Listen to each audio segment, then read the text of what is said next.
Hello everyone! Welcome back to my channel. This is Orpha, the Canadian Bisdag.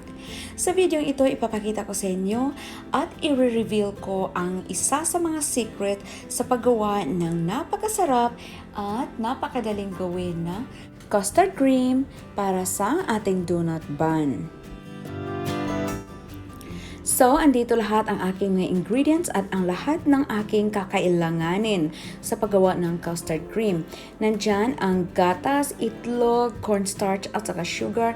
Nandyan na rin yung mga bowl, wire whisk at saka small saucepan. Ayan.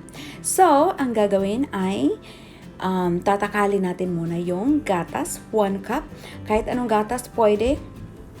Evap milk or kung walang evap milk, pwede rin ang anong tawag dito, powdered milk. Tunawin nyo lang sa isang basong tubig or no, 1 cup water, okay? 1 cup na malamig na water. Hindi malamig, yung room temperature pala. Yan.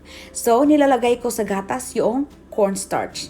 Okay? Refer to the description box below. Doon ilalagay ang ating mga list of ingredients. Okay? So, make sure you're going to check it out. Ayan. So, sugar, dinagdag ko na doon sa gatas. Tapos, haluin. Ayan. So, ganyan lang. Napakasimpleng gawin lang, mga kaibigan. Ito, ang isa sa aking secret. Asin.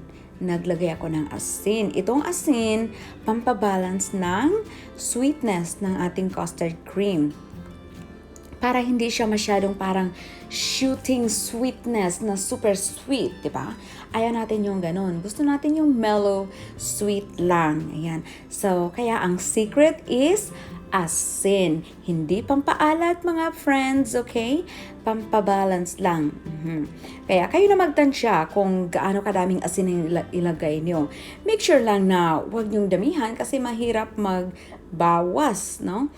Madaling magdagdag kaysa magbawas. Ayan. Yung itlog, ibabati na natin, pero hindi muna natin yan ilalagay. So, sa nakikita nyo, isang itlog lang ang aking gagamitin. Sa ibang recipe, 4 egg yolk. Itong akin, whole egg ang ginamit ko. Ayan, pwede ang whole egg. At saka isang egg, ayoko kasi na masyadong eggy yung taste ng custard. Ayan. So, pagkatapos na nahalo na yung gatas, nandun na yung cornstarch, asukal, nahalo na lahat, natikman na, okay na yung lasa, nabati na yung itlog, saka pa natin i-turn on ang ating fire or stove, at saka pa natin ilagay sa ating saucepan ang gatas na timplado na. Okay? Ang apoy natin ay nasa medium lang at kailangan natin itong haluin, stir constantly, walang tigil hanggang sa ito ay maluto, okay? So, napaka-importante na haluin ito ng haluin habang niluluto para maiwasan yung pagbubuo-buo ng ating cornstarch. Para yung ating custard cream ay super smooth and silky velvety texture. Ayaw natin yung buo-buong tawag dito, custard cream. Yeah. Gusto natin soft and tawag dito smooth. Ayan. Diba? So, stir continuously. Walang tigil talaga. Lalo na kapag nafe-feel mo na parang namumuo na or tumitigas na yung nagtitiken na yung cornstarch. Talagang bilisan na ang pag-stir.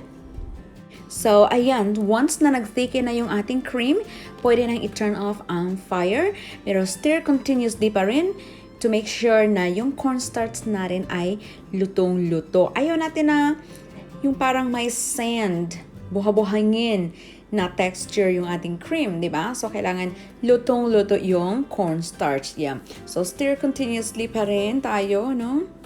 Ayan, nakikita nyo, thick na siya. Titikman natin ulit kung luto na ba yung cornstarch at saka wala na bang grainy texture, yung parang buha-buhangin. At saka, titingnan natin ang lasa kung masarap na nga ba talaga. So, ayan, masarap na. Pwedeng-pwede na. Ayan, so ilayo na natin yan doon sa ating stove na mainit. Ayan. So, saka pa natin pwedeng ilagay yung itlog. Huwag nating ilagay kaagad kasi yan ay, kapag ilagay natin ng sobrang mainit pa yung cornstarch, maluluto yung itlog, so mamumuo yung ating cream. Yan. So, ang kailangan dito is, paglagay ng itlog, dapat stir ka agad, like right away, para maiwasan na maluto yung itlog na magbuo-buo siya. Yan. Kailangan parang tempering lang of the temperature ang gagawin natin sa egg. So, ganyan ang secret niyan. Okay? Yan. So, makikita nyo, yung ating egg ay super smooth. Walang naluluto na yung parang nagiging hard-boiled egg. Yung ganyan. O parang nagiging fried egg. Yeah. So, walang ganyan. Talagang, kung makikita nyo, super smooth pa rin siya. Yan. Yeah. So, ang secret, ulitin ko, is that huwag ilagay kaagad yung egg habang super init pa or kahahangot nyo pa lang sa stove yung ating cream. Hintayin nyo muna mga siguro 1 minute na parang lumalamig. Hindi naman masyadong malamig, okay? Kasi pag masyadong malamig, hindi rin matatamper yung ating egg. Basta ang iwasan na natin is yung parang maluto yung itlog na magkukos ng buo-buo. Ayan, pagkatapos niyan, ilipat natin sa ating container. Gusto ko siya dito kasi para madali siyang lumamig. Kasi palalamigin natin ito bago ilagay sa ating piping bag at saka i-pipe doon sa donut. Ayan, so kailangan na malamig muna siya. So, ito na siya, ang ating cream. Mainit pa yan, okay mga friends? So, makikita nyo, wala siyang parang buong-buong itlog na parang nalutong itlog. Wala. Super soft yan and smooth and velvety texture. Ayan. So, ganyan ang paggawa para hindi buo-buo, no? Ayan, ngayon alam niyo na. Marami kasi ako nakikita dyan na buo-buo. Malalaki yung mga buo-buo dahil yan sa pag-tamper nila sa itlog. Yan, paglagay pa lang nila, naluto kaagad yung itlog at nagbuo-buo na. Alam niyo yung egg soup, yung parang egg drop soup, parang ganun ba yun? So, ganun ang mangyayari kapag naluto yung itlog. Ayan, so ayaw natin yun. Ngayon, pagkatapos na mailagay natin ito sa ating container, kailangan takpan natin ito ng cling wrap. Ayan, mainit pa yan mga friends, okay? Kailangan mainit pa siya. Takpan na natin, huwag nating hintayin na lumamig saka natin takpan.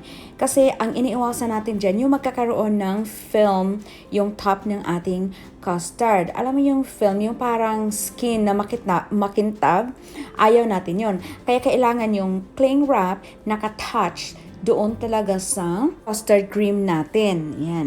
Kasi kapag gagawin natin yan mamaya-maya, magkakaroon na yan ng film. So, ayaw natin yung ganyan. So, mamaya-maya, pag malamig na ito, lalo pa itong maging thick. Ayan.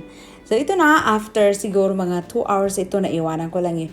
Ayan. So, pwede na natin ilagay sa piping bag. Ayan. So, ganito lang yung sa piping bag. Wala akong special na something to pipe in the custard cream into the donut. Pwede kayong gumamit ng baso para mag-transfer o maglagay ng custard cream into the piping bag. Pero kung hindi obra, ganito na lang. Sa kamay na lang. Kamay na lang gamitin nyo. Mas madali. Ayan. So, ganyan ang paggagawa ko. So, yung yellow na nandoon sa tip, para yun, hindi mahulog or mag-drop yung ating custard cream. Ayan.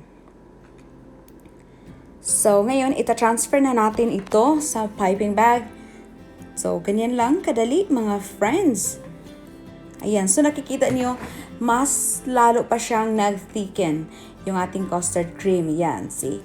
Ayan, yan ang gusto ko na consistency. Pero kung ayan yung ganyan, pwede niyo naman bawasan yung cornstarch, diba? Yung aking cornstarch is in 1 cup of milk. I think 3 tablespoons ang nilagay ko. Ayan. So, kung ayaw niyo ng ganyan ka-thick, pwede niyo bawasan ng half tablespoons na cornstarch, okay?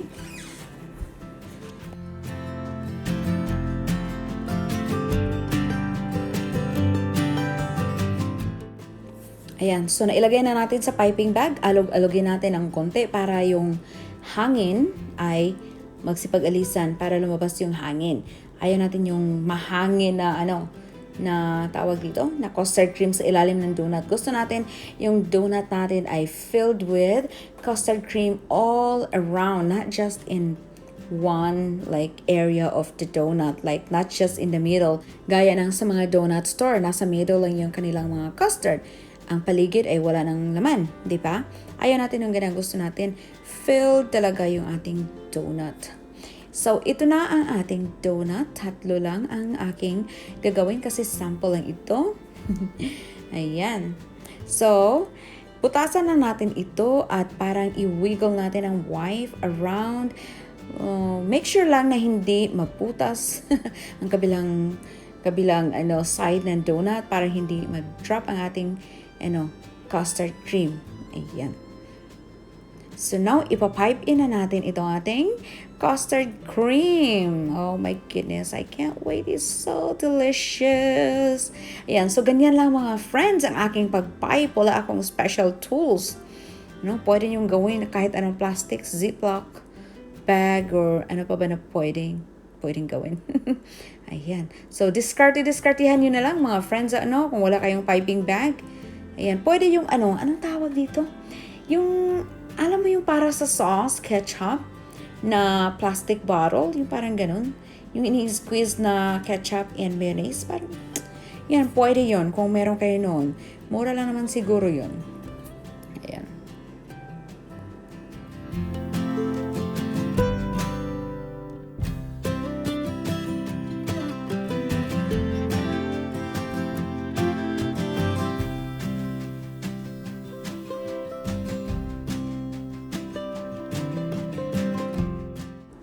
So, meron tayong sobra sa ating custard cream. Iki-clip in lang natin ito and store away in the fridge. Ganyan lang kadali. Now, idadust na natin ang ating custard cream donut with a powdered sugar. Kung wala kayong powdered sugar, pwede naman i-dredge sa white sugar. Pero kung white sugar ang gagamitin nyo, dapat i-dredge nyo muna siya sa white sugar bago lagyan ng custard cream. Ayan, so I hope meron kayo natutunan sa simpleng techniques and tips na ito mga friends. Thank you so much for your support, and if you're not my subscriber yet, if you would like to support me, please do so by hitting the subscribe button, and also don't forget to hit the like and share button. And hit the bell button so that you will not miss any of my upload. And if you're interested in some of my videos that are on the screen, please check it out. Thank you so much for coming, and I hope to see you next time on my next video. Stay safe and have a good day. Bye-bye.